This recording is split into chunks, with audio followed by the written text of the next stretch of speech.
Welcome back, my dear children. I think everyone understands the first part. If anyone has any doubts, ask the questions in the classroom. So let's continue the first chapter. Before that, let's remember what we have studied in the first session. We discussed why dates are important in history and also how do we choose dates. Thirdly, the periodization of history and about the new term colonialism. As I taught you earlier, you will understand the changes that came about as a consequence of colonialism. You will also come to know about the changes British rule brought about in values and tastes, customs and practices. So here the question arises, how do we know about all these things?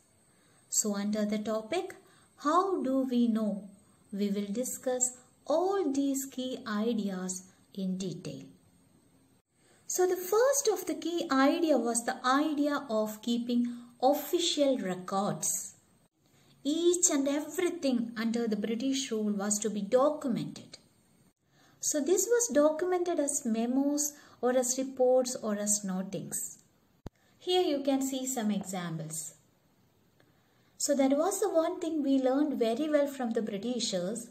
Because of the documentation, we have the clarity of ideas. We have a kind of clear-cut vision. Again, a very good idea that they leave forward was in the administrative institutions. Each institution had a record room attached to it. Be it a local governance office like a village office, Tehsildar's office, the collectorate, the commissioner's office, the provincial secretariats, the law courts, all had their record rooms. The Britishers believed that the act of writing was very important. So every instruction, investigation plan and policy had to be clearly written up. In the early years of 19th century, these documents were carefully copied out and beautifully written by calligraphists. Who were calligraphists? Those who specialized in the art of beautiful writing.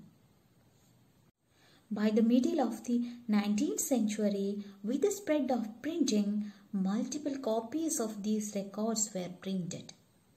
The next thing was the establishment of specialized institutions like museums and archives. In 1920s, the National Archives of India came up. In the National Archives of India, there are innumerable documents available for the period under study. And there are actual proceedings of meetings of government officials, diaries of officials, letters, eyewitness accounts and records of court proceedings. The National Museum in Delhi has preserved many coins, paintings, weapons, jewellery and other artifacts of the period.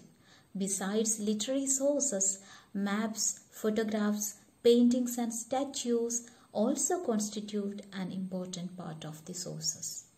The next important practice was surveying.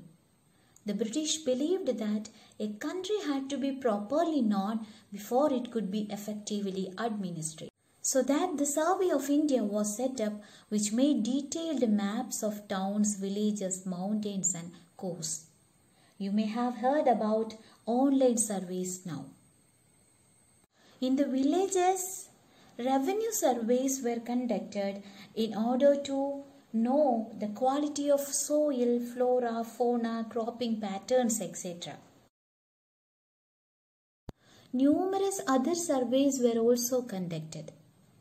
It was in the form of botanical surveys, archaeological surveys, forest surveys, zoological surveys, etc.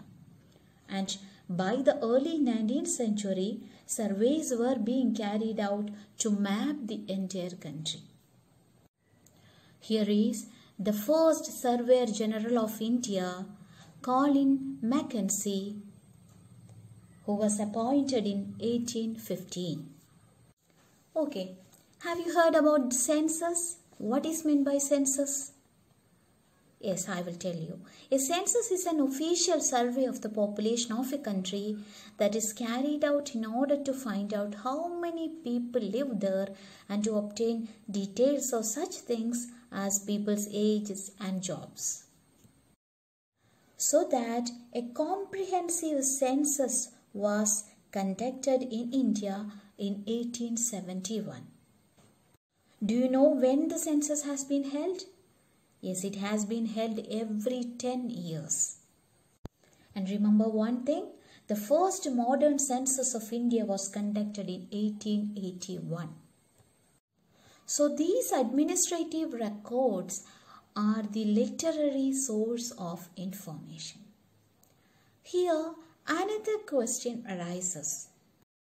What these official records do not tell? See, all these early mentioned records tell us a lot about what the officials thought or what they were interested in and what they wished to preserve. What's the meaning of that? These records do not tell us what other people in the country felt or what lay behind their actions. So for this, we need to look into the diaries of people, accounts of pilgrims and travelers, autobiographies of important people, the newspapers. In newspapers, leaders wrote to spread their ideas and poets wrote to express their feelings. So that we can say that these all are the non-official records. So for example, biographies such as Gandhi. It was written by William Shea, who spent time with him during the Dandi March.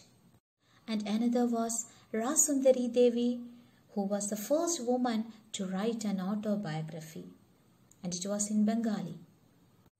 And another example here is the history of British India, which was written by James Mill.